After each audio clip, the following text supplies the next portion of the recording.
Oi pessoal, tudo bem? Vamos então retornar com nossas aulas. Hoje nós veremos o crime de ameaça, ok? Então vamos abrir o nosso Código Penal, vamos abrir nosso caderno para que possamos ir fazendo as anotações, tá? Só uma observação, provavelmente na semana que vem nós adotaremos uma nova plataforma para as nossas aulas, tá bom? Em breve eu direi para vocês em se concretizando essa nova plataforma, a aplicação, o uso dessa nova plataforma, tá? Então, vamos agora aí para o crime de ameaça, que está previsto no artigo 147 do Código Penal. Vamos dar uma olhadinha no artigo 147 do Código Penal para a gente ver qual que é a redação, qual é o tipo penal do crime de ameaça. Pois bem, ameaçar alguém por palavra, escrito ou gesto, ou qualquer outro meio simbólico de causar-lhe mal injusto e grave. Não. Detenção de 1 a 6 meses ou multa. Parágrafo único. Somente se procede mediante representação. Então, nós passamos o olho, demos uma lida na redação, no tipo penal do artigo 147, que define o crime de ameaça. Vamos então começar. O que a gente pode falar sobre o crime de ameaça? Primeira coisa, qual que é o bem jurídico protegido no crime de ameaça? A integridade psíquica, não é? Então, coloque aí a tranquilidade psíquica, psicológica do indivíduo, tá? Então, o bem jurídico protegido no crime de ameaça é a integridade, a tranquilidade psicológica, psíquica das pessoas. Muito bem. Sujeito ativo. Quem pode ser autor do crime de ameaça? Qualquer pessoa. Qualquer pessoa pode ameaçar. Então, qualquer pessoa pode ser autor do crime de ameaça. Então, eu já sei que se é um crime que qualquer pessoa pode praticar, trata-se de um crime comum, tá? Então, registre isso aí que é importante. O crime de ameaça, o autor do crime de ameaça pode ser qualquer pessoa. Muito bem. E a vítima? Quem que vai ser vítima do crime de ameaça? O crime de ameaça, para ser vítima do crime de ameaça, a pessoa tem que ter a capacidade de compreender, não é, a ameaça, os atos, os escritos, a fala, o gesto. Não é? Então, para ser vítima do crime de ameaça, tem que ter capacidade, não é? É qualquer pessoa, claro, mas qualquer pessoa que tenha capacidade de compreensão das ameaças feitas, realizadas, correto? Então, coloque isso aí. Para ser vítima do crime de ameaça é qualquer pessoa, mas tem que ter uma capacidade para entender. Muito bem. Tipo subjetivo. Quem vai, quando eu falo em tipo subjetivo, eu quero saber se aquele tipo penal, se aquela redação do crime é punida a título de dolo ou a título de dolo e culpa. Apenas relembrando, não é? Quando o tipo penal não disser nada, o crime é punido tão somente dolosamente. Então, se você for a título de dolo, então se você for no artigo 147, vai verificar com muita tranquilidade que tem a redação do tipo penal, tem a pena e tem uma observação quanto à ação penal. Não fala nada em dolo ou culpa. Então nós já sabemos que o crime de ameaça só pode ser punido a título de dolo. Então qual que é o dolo? A promessa, né, de praticar um mal grave a alguém, né? Intimidar, a promessa, anunciar um castigo, correto? Muito bem. Então, o tipo subjetivo do crime de ameaça é tão somente o dolo, ou seja, a vontade, a intenção, o desejo do autor de intimidar, de anunciar um mal a ser realizado contra a vítima. E essa vítima ela tem que compreender, não é? essa intimidação, essas ameaças, ok?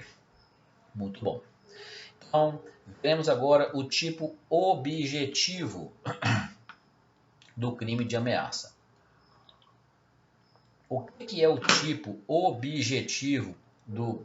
Quando eu falo em estudar o tipo objetivo, consiste em pegar a redação do artigo que a gente está estudando, não é? O tipo penal e analisar as elementares, ou seja, as palavras que contêm a redação.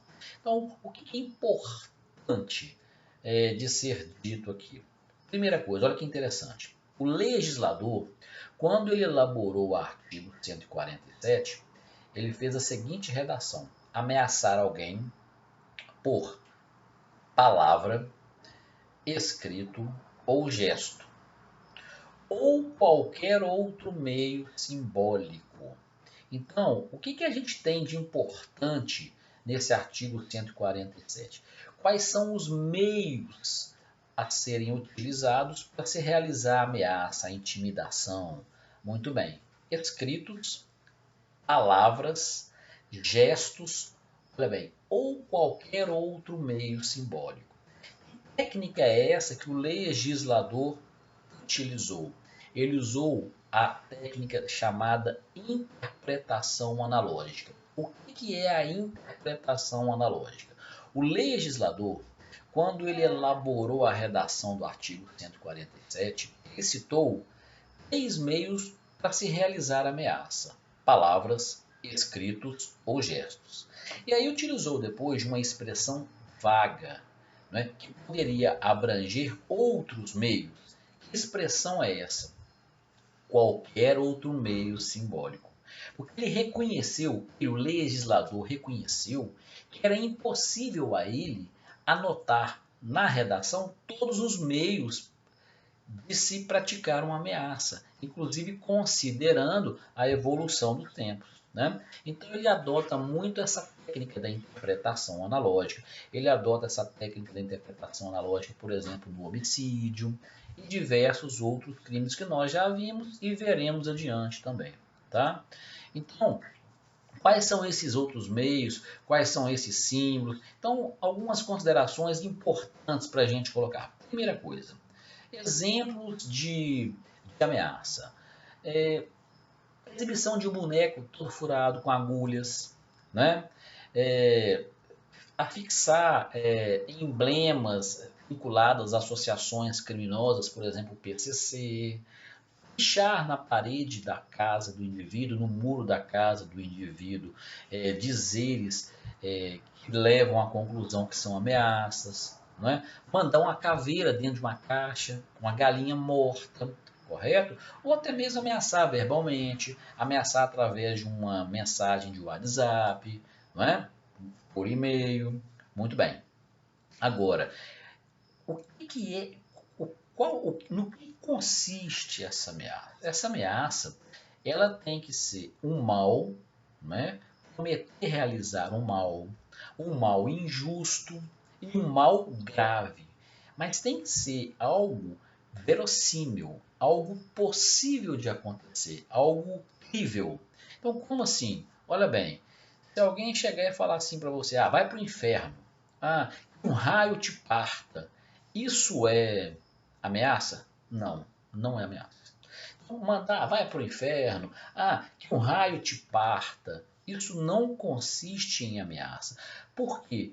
Porque a gente não vai confundir uma ameaça com uma praga, com um esconjuro. Não é? A ameaça tem que ser de palavras, de escritos, de gestos possíveis de serem realizados por parte do autor. Vai para o inferno, não é? Que um raio te parta. São esconjuros, são pragas. Não se confunde com o crime de ameaça. Então anota isso aí, isso é importante. Esse mal injusto e grave, para configurar o crime de ameaça, tem que ser um mal possível de se realizar, que esteja ao alcance do autor. Verossímil, um mal crível, tá bom? Muito bem. A doutrina e a jurisprudência, ela se divide muito a respeito de uma questão. pessoas, às vezes, em discussões, elas estão nervosas, estão aborrecidas, estão em cólera, um nervosismo passageiro, e naquelas falas, naquelas trocas de insultos, uma acaba ameaçando a outra. E aí, a doutrina e a jurisprudência se dividem a esse respeito. Ou seja, ameaças praticadas em momentos de cólera, em momentos de nervosismo, configura o crime ou não? Muito bem. Mirabete e uma parte significativa da jurisprudência entende que não configura crime. Então, olha bem, Mirabete e uma parte significativa da jurisprudência entende que essas ameaças vagas, feitas num momento, num império de cólera, de nervosismo, de raiva, não configura crime. Né? O recém-falecido professor Damásio entendia que configura crime sim. Então é importante que a gente saiba, ameaças, palavras, escritos, rogados em momentos de cólera, de nervosismo, de raiva, configura ameaça. Doutrina e jurisprudência se dividem a esse respeito, tá bom? Então, deixe isso registrado aí. Uma outra observação muito importante também. O crime de ameaça admite tentativa, Saulo? O que vocês acham? O crime de ameaça admite tentativa? Vamos retornar aqui na redação do artigo 147 para a gente enxergar. Ameaçar alguém por palavras, escritos, gestos ou qualquer outro meio simbólico de causar-lhe mal, injusto e grave. Muito bem. A ameaça admite a tentativa? Depende. Depende do meio empregado para realizar a ameaça. Qual meio empregado? Poxa, os meios empregados são palavras, escritos, gestos ou outros simbólicos. Muito bem. A ameaça verbal é praticamente impossível de ser na forma tentada. Então, o que a gente pode colocar? Admite-se a tentativa no crime de ameaça? Admite-se. Em quais hipóteses? Poxa, quando a ameaça for por escrito, quando a ameaça for por gestos, quando a ameaça for por outro meio simbólico, e acaba não acontecendo por circunstâncias alheias à vontade do autor. Mas a ameaça por palavra, a ameaça verbal, dificilmente vai ter a tentativa. Ou o crime se configura, ou sequer entra nos atos de execução. Então registra isso. É possível ter tentativa no crime de ameaça? Sim. Quando? Quando o meio empregado for palavra, for verbal. Tá bem? Desculpa. Quando o meio empregado for escritos, gestos ou outro meio simbólico, menos palavras, tá bom? Então não admite, corrigindo aí, não admite tentativa quando a ameaça for via palavras, quando ela for verbal, ok? Muito bom. Vamos dar sequência, o que mais a gente pode abordar a respeito da ameaça. Se, por exemplo, alguém chegar para uma vítima e falar o seguinte, eu vou te matar em dezembro de 2020, isso configura ameaça? Eu vou te matar hoje, à noite, isso configura ameaça? Eu estou perguntando o seguinte, haverá crime de ameaça quando a promessa for iminente, ou seja, vou te matar mais tarde?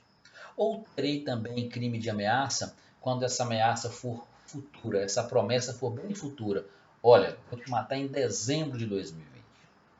Então, o questionamento é esse. Eu terei ameaça quando a promessa for para bem próximo ou causar um mal injusto e grave for bem próximo, ou também terei o crime de ameaça quando essa promessa de causar um mal injusto e grave for para um futuro bem longínquo, por exemplo, no final de um ano. Olha, doutrina e jurisprudência, mais uma vez, se divide a esse respeito, tá bom? Mirabete entende que só terei o crime de ameaça se essa promessa, essa intimidação for para bem próximo, for iminente, nos próximos dias. Se for uma promessa de causar um mal injusto e grave, um prazo bem longínquo, Mirabete entende que eu não teria crime de ameaça. Já Damaso entende que sim. Doutrina e jurisprudência se divide a esse respeito. Qual respeito, Saulo? Se as promessas de causar mal injusto e grave precisam ser promessas iminentes, próximas de acontecer, ou se promessas bem futuras, bem longínquas, configurariam também o crime de ameaça. Então deixe isso bem registrado aí, tá bom? Então coloca essa anotação. Muito bem. Uma outra observação muito importante e até de certa forma corriqueira nos nossos dias atuais. Bêbado. Bêbado que insulta alguém, que intimida alguém, que ameaça alguém, realiza o crime de ameaça? Muito bem. Outra vez, doutrina e jurisprudência se dividem. Particularmente eu entendo que sim, né? O bêbado, em regra, ele pratica o crime de ameaça, sim.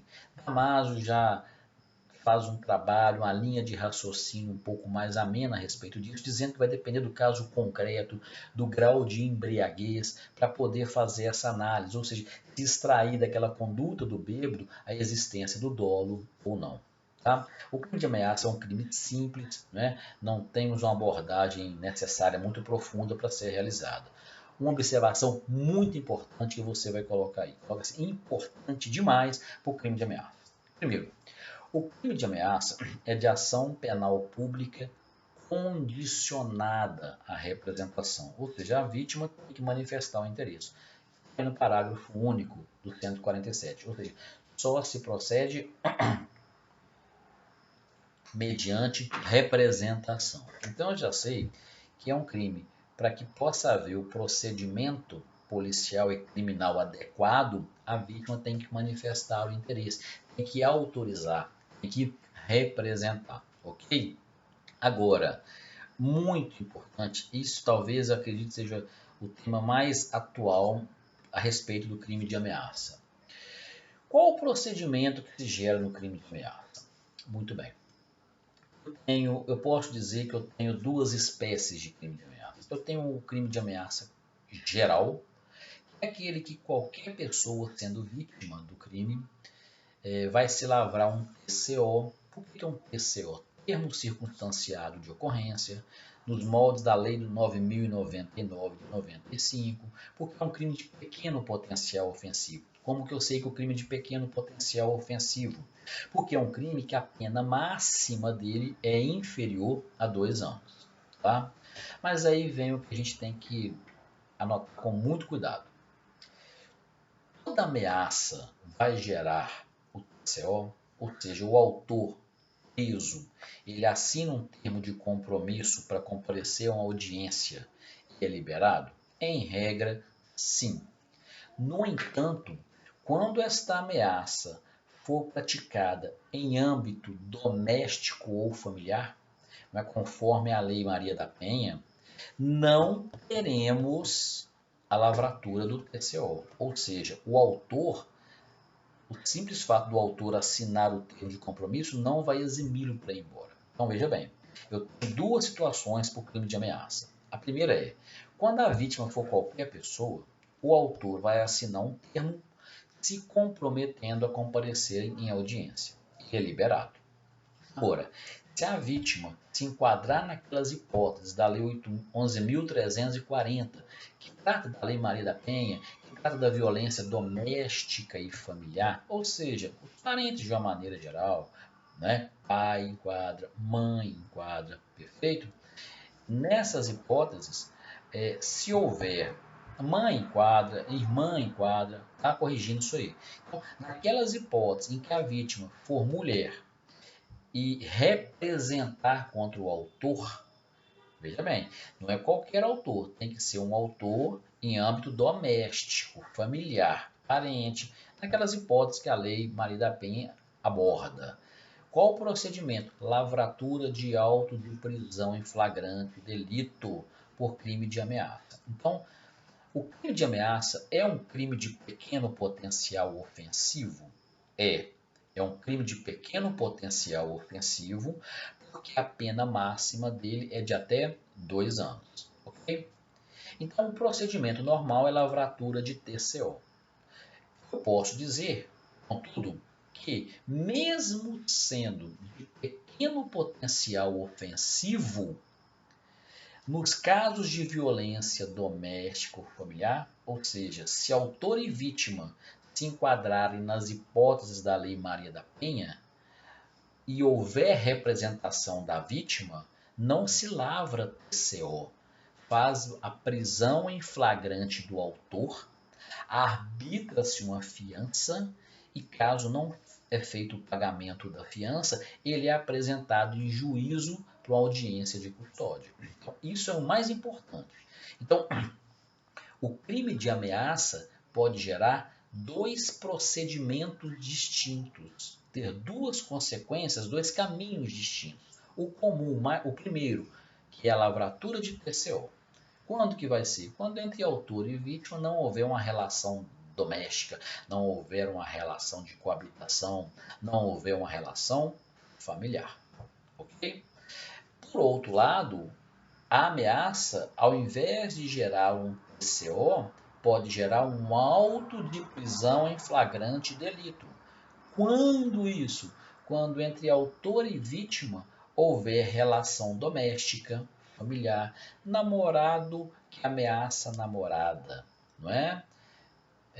Pai que ameaça a filha, correto? Anota isso então.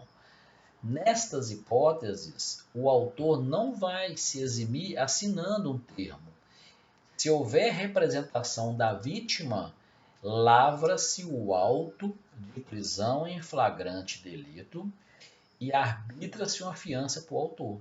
Se ele não pagar aquela fiança, ele é apresentado ao juízo criminal da comarca para uma audiência de custódia. Então esse é um tema muito importante para a gente fazer essa distinção sobre o crime de ameaça. Tá? A respeito da classificação doutrinária do crime de ameaça, o que a gente pode tratar? Primeira coisa, é um crime comum. É um crime comum porque qualquer pessoa pode praticar. Né? O que mais? O crime de ameaça, além de ser um crime comum, ele é um crime monossubjetivo, ou seja, unissubjetivo. O que isso significa? Não exige a participação de mais de uma pessoa para acontecer. Basta que um autor apenas pode praticar o crime. Então ele é monossubjetivo. É um crime formal, tá? O crime de ameaça é um crime formal. Mas podemos dizer, é um crime doloso, é um crime doloso, é um crime instantâneo, é um crime instantâneo, o crime de ameaça é um crime instantâneo, é um crime também de ação penal pública condicionada à representação, condicionada à autorização. Nós sabemos que essa autorização, o prazo máximo para a vítima autorizar, para a vítima representar, para que tenha o procedimento, o prazo é de 6 meses. 6 meses contados da data em que a vítima descobre quem é o autor do crime. Passou os 6 meses, nós teremos a chamada decadência, que é uma hipótese de extinção, uma causa de extinção da punibilidade, tá bom? O que mais? A ameaça é um crime de pequeno, olha que importante agora. A ameaça é um crime de pequeno potencial ofensivo. Então, se é um crime de pequeno potencial ofensivo, o procedimento pertinente ao crime de ameaça é lavratura de TCO, conforme a Lei 9.099. No entanto, põe um asterisco essa observação. Apesar de ser um crime de pequeno potencial ofensivo, se entre a vítima e o autor houver uma relação de natureza familiar, doméstica, de coabitação, não está sujeito à Lei 9.099. O procedimento é a lavratura de prisão em flagrante com fixação de fiança, tá bom? Essa é uma observação importante que nós estamos vendo aí sobre ameaça. Mas cabe fiança na fase policial, caso seja feito o auto de prisão em flagrante delito. E, em havendo o processo criminal, nessas hipóteses da Lei Maria da Penha, onde foi feito a auto de prisão em flagrante, é possível ainda, nos moldes lá do artigo 89 da Lei 9.099, a suspensão condicional do processo, chamado SUSPRO, ok? Então, o crime de ameaça é um crime simples, deu para a gente formalizar, ter uma ideia panorâmica a respeito desse tipo penal. O que a gente vai fazer agora? Como tem feito em todas as nossas aulas. Vou elaborar para vocês aqui 5 perguntas a respeito do crime de ameaça para vocês encaminharem para o meu e-mail. Já tenho e-mail, mas é sempre bom repetir. sgvmansur@yahoo.com.br, ok? Então, primeira pergunta para a gente anotar aí. Põe no seu caderno isso aí. O crime de ameaça admite a forma tentada? Ou seja, tem tentativa de crime de ameaça? Primeira pergunta, ok? Segunda pergunta. Qualquer pessoa pode ser vítima do crime de ameaça ou exige alguma condição para que possa ser vítima do crime de ameaça? Essa é a segunda pergunta. Terceira pergunta. Qual o tipo de ação penal no crime de ameaça? Qual é a natureza da ação penal no crime de ameaça e como você chegou a esse raciocínio? Ok? Terceira pergunta. Quarta pergunta. Qual é o procedimento cabível em caso de crime de ameaça? Olha essa pergunta. Qual é o procedimento cabível em caso de crime de ameaça? Então, o que eu estou querendo questionar? Qual a intenção dessa pergunta? É saber se o procedimento é o A ou é o procedimento B, que eu falei na aula. Ou seja, para eu saber o procedimento adequado para o crime de ameaça, a primeira abordagem que você tem que fazer é saber o que? A natureza da relação entre autor e vítima. Existe uma relação de âmbito familiar, doméstico? Ah, existe. Então o procedimento é assim. Ah, não existe, o procedimento é assado. Ok? Beleza. Última pergunta sobre o crime de ameaça. O crime de ameaça, cabe o arbitramento de fiança na fase policial? Se sim, em qual situação? Se não, justifique. Ok? Muito bem. Só uma panorâmica. O crime de ameaça, muitas vezes, ele pode ser o caminho para a prática de um crime mais grave. Então, não vamos confundir isso. O que a gente está vendo agora no artigo 147 é tão somente essa promessa de praticar com palavras, com gestos, com escritos ou com outra forma simbólica um mal injusto e grave. Se a ameaça for para praticar um crime mais grave, nós veremos nas próximas aulas, eu não terei 2 crimes. Então, por exemplo, vamos entender, muitas vezes o crime de ameaça, ele combinando com outro crime, eu posso formar um terceiro crime. Então, olha só, a gente está falando aqui é só ameaça. Eu não estou falando em ameaça para subtrair bens da vítima. Nesse caso é roubo. Nós veremos nas próximas aulas.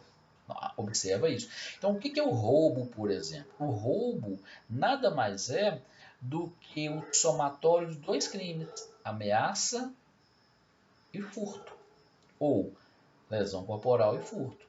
Então, o que a gente está tratando aqui não é ameaçar para lesionar, não é ameaçar para subtrair coisas móveis de alguém. É só ameaça por si só. Ah, eu vou te matar hoje, né?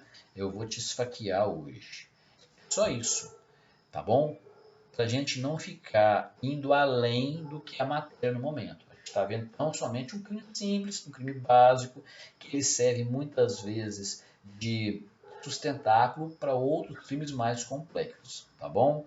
Somente esse tipo penal. Ah, eu vou te matar. Ah, eu vou te esfaquear. Eu vou te empurrar. Eu vou arranhar seu carro todo. Ok? Vamos deixar só isso aí anotado. Ou seja, o bem jurídico protegido nesse caso, conforme nós falamos no início, é o que? A tranquilidade psicológica, psíquica da vítima. Beleza? Então, espero que tenha sido feita uma abordagem genérica do crime de ameaça e na próxima aula a gente se encontra para tratar um outro tipo penal.